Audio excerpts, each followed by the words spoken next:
If you notice here, we have two parallel lines. How do I know those lines are parallel?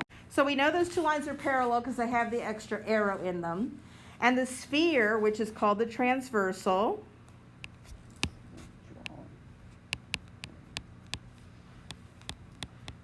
I'm always going to tell you the official word is transversal, but I call it the sphere because it's easier for me to find it, okay?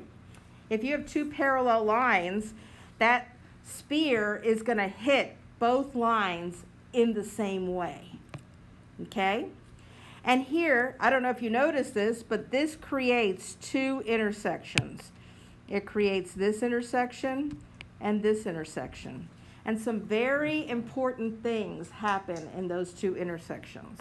Okay, so I'm going to write down the types of angles. I'm going to number these first. Let's just do one. Put the numbers in the same place as I do. 1, 2, 3, 4, 5, 6, 7, 8. If you put the numbers in different places than I do, then you're going to not have good notes. So these two parallel lines and transversal form different types of angles. Some of the angles are going to have the word interior on it. If it has the word interior on it, it's going to happen between the two parallel lines. So it would be 3, 4, 6, and 5. Those are the guys in the running. If it has the word exterior on it, it's going to be outside the parallel lines. So those are clues for you to figure that out. So that would be 1, 2, 7, and 8. Everybody see the exterior and the interior? Yes. So even if it's drawn where the parallel lines are up and down, you look at between the two parallel lines and outside of the two parallel lines. Okay? Is there a reason why? All right. But alternate interior, when you see that word alternate, first of all, I told you where is interior? Between the two parallel lines. Alternate means one on either side of the sphere and kitty corner from each other, or catty corner, whatever you say. I say kitty, you say catty, okay? So what two angles would be alternate interiors? 3 and 5. Yeah, and then 4, or no, yeah, it's at 4 and 6. And 4 and 6. Who does not understand? So alternate exterior, does anybody who hasn't spoken yet want to give it a try? So that's right, 1 and 7, and 2 and 8.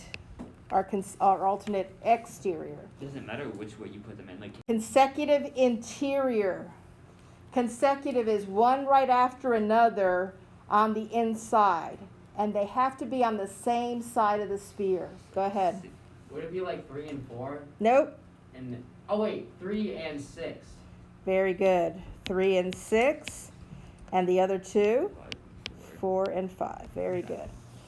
Corresponding is another one that comes up sometimes in problems. And corresponding is really hard for kids to find. And I don't really know why. I probably don't explain it right. But the way I like to think of corresponding is that their location in their intersection corresponds with each other. Meaning, number 1 corresponds with what number in the bottom one? Who's in the same position in the bottom intersection? 5. 5. Oh, that makes sense. So somebody else, what does 2 correspond with? 6. Okay, that makes sense. And 3? 7. Very good. 3 and 7, and 4 and 8. Vertical angle is also a very important angle. It's an angle angles that are opposite each other on an intersection. So it would be 1 and 3. Or if you look at the intersection as an X, everybody look at the intersection, that top intersection. If you look at it as an X, it's the guys that are opposite each other. So 1 and 3. 2 and who? 2 and 4. 2 and 4 are opposite each other. 5 and who? 7. Yep, somebody else. 6 and who? 8. Very good. Adjacent angles are guys that share a vertex. And there's a ton of them in this picture. So you've got, follow me, they're next to each other. If you look at my room, pretend the office isn't there because that kind of gets, if my room was right up against the room next door. They would be adjacent rooms and we would share a wall. So adjacent angles are angles that share a wall or share a side. So look at the adjacent angles. It's 1 and 2, 2 and 3, 2 and 3, 3 and 4, and 4 and 1. Do you see that's adjacent too? oh yeah. And then the second one, it would be 5 and 6, 6 and 7, 7 and 8, and 8 and 5. There's 8 pairs of adjacent angles in that picture.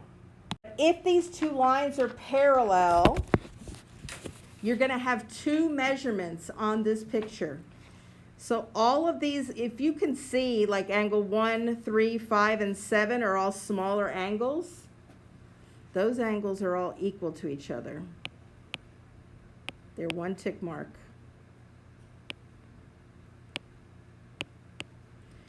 And 2, 4, 6, and 8 are all equal to each other.